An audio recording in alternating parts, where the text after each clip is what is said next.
पिछली सरकारें चोर थी, पिछली सरकारें नालायक थी, पिछली सरकारों ने कुछ नहीं किया, हम मानते हैं।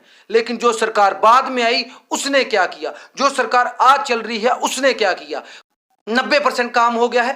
एलजी साहब ने उनको 10 बार बुलाया होगा, 10 बार वो चीफ सेक्रेटरी साहब के साथ मिले होंगे, 10 बार वो अपने चेयरमैन के साथ मिले होंगे। लेकिन ये कैसी सरकार है, कैसी ईमानदार सरकार है जो आज तक फायर एंड इमरजेंसी वालों के साथ इंसाफ ही नहीं कर पाई। किस चीज का इंतजार है कि बच्चे जान दें कि जनाब हद होती है। सरकारें बड़ी बड़ी आई लेकिन हद होती है। आपके पास पावर है, आपके पास सत्ता है, आपके पास सरकार है, आपके पास पुलिस है, आपके पास सब कुछ है। आपके साथ आज तक दूध का दूध पानी नहीं हो पाया। करप्शन के थ्रू लगते हैं जो लोग, सिफारिशों के थ्रू लगते हैं। वो अगर 8वीं पास भी है वो जम्मू कश्मीर में चल जाएगा। सिर्फ उसकी सिफारिश होनी चाहिए, सिर्फ उसकी सेटिंग होनी चाहिए। और सरकार बार बार उन बच्चों को अपने पास बुला के क्या मूर्ख बनाती है। जम्मू कश्मीर में सबसे बड़ा कहते हैं मदर ऑफ ऑल स्कैम, जिसको फायर एंड इमरजेंसी स्कैम कहा जाता है। फायर एंड इमरजेंसी स्कैम के बच्चे पिछले 10 सालों से लड़ाई लड़ रहे हैं, हक इंसाफ की गुहार लगा रहे हैं।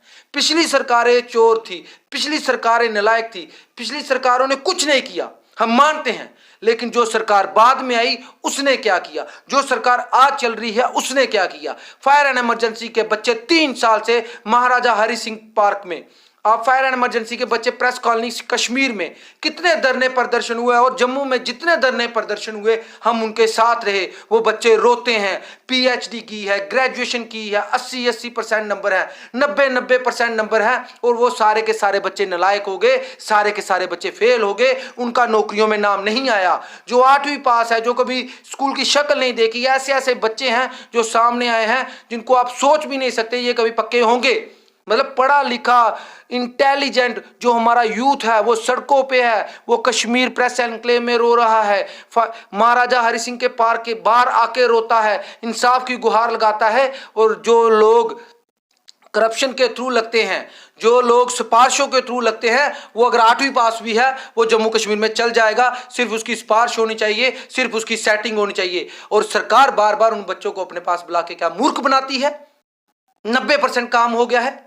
एलजी साहब ने उनको 10 बार बुलाया होगा, 10 बार वो चीफ सेक्रेटरी साहब के साथ मिले होंगे, 10 बार वो अपने चेयरमैन के साथ मिले होंगे। लेकिन ये कैसी सरकार है, कैसी ईमानदार सरकार है जो आज तक फायर एंड इमरजेंसी वालों के साथ इंसाफ ही नहीं कर पाई।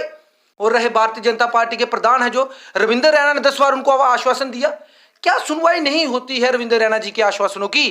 कश्मीर में जो भारतीय जनता पार्टी के लीडर, जब वो बच्चे धरना प्रदर्शन कर रहे होते हैं, उनके बीच में जाते हैं, किस चीज के लिए जाते हैं, अपनी टीआरपी के लिए जाते हैं। क्यों बार बार उनके जले पे नमक छिड़कते हैं कि हम आपके साथ इंसाफ कराएंगे। जब आपसे इंसाफ हो नहीं सकता है, जब आपकी सरकार में सुनवाई नहीं है, तो उन बच्चों को बार बार क्यों वहां पे सताने के लिए जाते हो, क्यों उनके जले के ऊपर नमक छिड़कते हो।